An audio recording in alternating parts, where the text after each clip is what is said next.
jitane sengbe oina ka phere mantu sinang ne sengbe alang chini jimana tengne une lo de lanang raje tengne une pe prai une lo de sengbe abin busi dover lo de sengbe alam ke patu verji un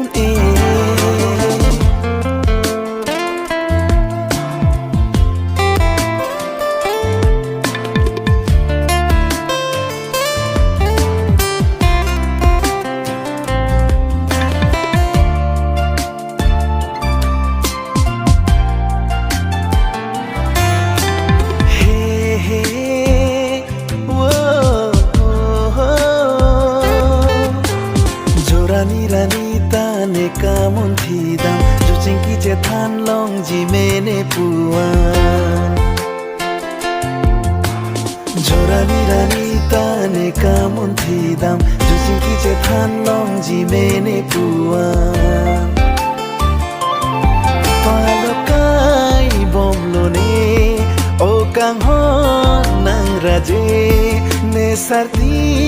ne sengve aphan pare verune lo de tengne une lo de lanang raje tengne une pe prayune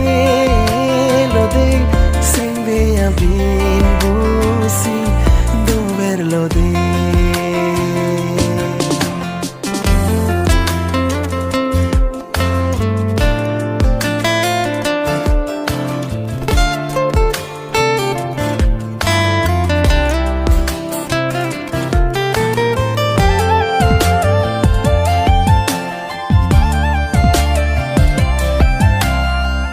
tu jia son masak o kang hon leju paprang hai he ajoy ni jibon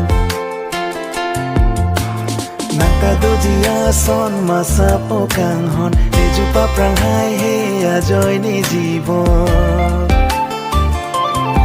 nang le seng de karong lote seng de along wang po bon pu joy joy pen keng